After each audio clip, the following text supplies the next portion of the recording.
Ay, magandang gabi sa inyo mga kasawi. Kamusta na po kayong lahat? Naway nasa mabuti kayong kalagayan at mag-iingat kayo palagi mga kasawi. At syempre, ano ang tatlong sign na sa tamang lalaki ka na mga kasawi? Ang una natin na sign mga kasawi is tanggap niya ang buong pagkatao mo. Alam mo ba kapag once na sa tamang tao ka na o sa tamang lalaki ka na, alam mo ba kahit pa ano ang pas mo sa buhay mo, kahit pa anong baho ng buhay mo, kahit pa ano ang pagkatao mo ay tatanggapin niya ng buong-buo mga kasawi. Hindi niya inaantala kung ano yung mga nakaraan mo. Bagkos, mas gusto niya yung present sa ngayon. Dahil nga, sabi ko nga sa inyo, kapag kaganito is nasa tamang lalaki ka na mga kasawi. Kasi bibihira ang mga lalaki na tinatanggap ka kahit ano ka pa at kung ano man ang pagkatao mo mga kasawi. Kaya kapag kaganito, nasa tamang lalaki ka na. Ayan yung ating una na sign. Ang pangalawa mga kasawi is pinagtsatsagaan kanya kahit tupakin ka pa. Alam nyo ba mga kababaihan, di ba sinasabi nga nila is nasa moody tayo. Pero ang lalaki kapag ka ikaw ay mahal na mahal at talagang para na siya sa'yo, kahit paano ang pag-uugali mo, kahit tupakin ka pa, mamaya't maya ka, iba't iba ang samud mo, is pinagtsatsagaan ka ng isang lalaki dahil nga mahal na mahal ka nito. Alam nyo ba malalaman nyo ang isang lalaki na talagang matyaga sa inyo at talagang para na siya sa'yo, kahit paano ang pinapakita mo sa kanyang attitude, kahit paano ang talagang ugali mo, kahit harap-harapan ka niya, na talagang tinutoyo, alam mo, tatanggapin ka pa rin talaga ng isang lalaki at talagang naandyan siya para sa iyo mga kasawi. Hindi niya inaanda kung ano pa ang pag-uugali mo laban sa kanya mga kasawi.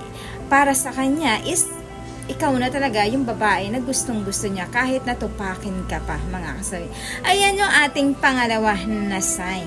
Ang pangatlo mga kasawi is andyan siya palagi sa malungkot at masaya mong buhay. Alam nyo ba, pinaka-importante sa isang babae kapag once na tayo ay nagmamahal, 'di ba? Lagi niyong tatandaan kapag kang isang lalaki ay tanggap ka, ay naandyan para sa iyo, malungkot na buhay mo, masayang buhay mo, lagi naandyan, may problema ka, lalo na kapag ka mabigat na mabigat yung problema mo sa buhay mo, naandyan siya palagi sa iyo, talagang nakasuporta sa iyo, hindi ka niya iiwan, hindi ka niya pababayaan at talagang all out yung pagkasuporta sa iyo mga kasawi. Kapag ganito yung ugali ng mga lalaki, isa yan sa mga sign na talagang tamang lalaki na siya para sa iyo. Ayan yung ating pangatlo na sign. At syempre hindi mawawala yung ang advice sa topic na ito mga kasawi. Lagi niyong tatandaan sa mga kababaihan kung talagang kayo ay pipili ng isang lalaki, sisiguraduhin nyo, 'di ba lahat naman kasi kaya magmahal, kaya maging loyal, 'di ba? Pero pumili ka ng isang lalaki na talagang kahit pa ano ang gawin mo sa buhay mo ay talagang handang magtitiis, handang naandyan para sa iyo at higit sa lahat, yung hindi ka iiwan kahit pa ano man ang pinapakita mo sa kanya ng ugali mo. Kasi kapag once na ganito, nakatagpo ka ng lalaki na ganito yung ugali na hindi ka iniiwan sa anumang bagay, alam mo ba, isa ka na sa pinakamaswerte na babae mga kasawi. Kasi bibihira ang mga lalaki na talagang nagtitiis sa ugali, na talagang susuportan ka sa lahat ng bagay, na andyan siya kahit paano yung pagkatao mo. Kapag ganito, magseryoso ka na.